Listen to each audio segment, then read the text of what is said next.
కర్నూలు జిల్లా ఎమ్మిగనూరు పట్టణంలోని 24వ వార్డులో జరిగిన అగ్ని ప్రమాదంలో గుడిసెకు నిప్పంటుకుని సర్వం కోల్పోయిన కుటుంబానికి వైఎస్ఆర్సీపీ ఇన్ఛార్జ్ బుట్టా రేణుక నిత్యావసర సరుకులు, ఇంటికి కావాల్సిన సామాగ్రి మరియు ఆర్థిక సహాయం అందజేశారు.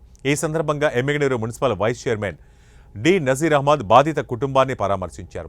ఈ సందర్భంగా ఆయన మాట్లాడుతూ అగ్ని ప్రమాదాలపై జాగ్రత్త వహించాలని, ప్రతి ఒక్కరూ అప్రమత్తంగా ఉండాలని, ఈ మేరకు మాజీ ఎంపీ బుట్టా రేణుక వారికి సహకారాన్ని అందించారని పేర్కొన్నారు. దాదాపు వడ్డేసీన్ అనే కుటుంబానికి 700 లక్షల నష్టం జరిగిందంటే చాలా బాధాకరమైన విషయం. మేమంతా వస్తాం, చూస్తాం, మాకు తోచినంత సాయం చేయగలుగుతాం, ఎంతో కొంత ఆదుకోగలుగుతాం. కాబట్టి అదే జాగ్రత్తగా ఉండడం వల్ల ఇట్లాంటి పరిణామాలు జరగకుండా చూసుకుంటారు. కాబట్టి కొంచెం దయచేసి, ఎందుకంటే కుటుంబాన్ని నమ్ముకొని ఉంటుంది కాబట్టి కుటుంబంలో ప్రతి ఒక్కరూ అప్రమత్తంగా ఉండాలని తెలియజేస్తున్నా. ముఖ్యంగా ఈరోజు ఇక్కడ రావడానికి ముఖ్య ఉద్దేశం, ఈ సంఘటన జరిగిన వెంటనే మా మేడం బుట్టా రేణుక మేడం గారు తక్షణమే వెళ్ళి వారిని పరామర్శించి వారికి ఫోన్పే ద్వారా వారి ఆర్థిక సాయం చేయడం జరిగింది. మరలా మేడం వచ్చిన తర్వాత వారి వద్దకు వచ్చి వారి సమస్యలను, వాళ్ళ కష్టాలను తెలుసుకొని వాళ్ళకి మరీ సాయం చేసే విధంగా ముందుకు వస్తామని మేడం ద్వారా మీకు తెలియజేస్తున్నాం. మా ద్వారా కూడా మేము నిత్యావసర వస్తువులు వేయాలనుకుంటున్నాం.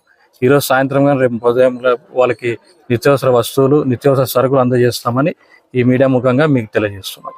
Thank you. కుటుంబంలో ఉన్నటువంటి తల్లి, పిల్లలు ఉన్నారు. అగ్నికి పూర్తిగా కొట్టమంతా కాలిపోయింది. వీళ్ళు రాళ్ళు కొడుతూ జీవనం సాగించే పేద కుటుంబం. బిడ్డల చదువుల కోసం అని చెప్పేసి ఒకరిని హైదరాబాద్లో, ఒకరిని తిరుపతిలో చదివించేందుకు అమౌంట్స్ ఒక 5 లక్షల దాకా బయట అప్పు తీసుకొని ఇంట్లో పెట్టుకున్నారు. కొత్త కోడలకి బంగారు కూడా తీసి పెట్టుకోవడం జరిగింది. సుమారు ఒక 7-8 లక్షల రూపాయలు విలువ చేసేటువంటి డబ్బు, బంగారుతో సహా, ఇంట్లో కట్టుకున్న బట్టలతో సహా పూర్తిగా కాలి బూడిదైపోయింది. సమయానికి ఎదురింట్లో ఉన్నటువంటి ఫైర్ ఆఫీసర్ ఫైర్ ఇంజన్కి ఫోన్ చేయడం, ఫైర్ ఇంజన్ వచ్చేసి ఆర్పినా కానీ ప్రాణ నష్టం మాత్రం జరగలేదు. కానీ పూర్తి కడు పేదలు వీళ్ళు.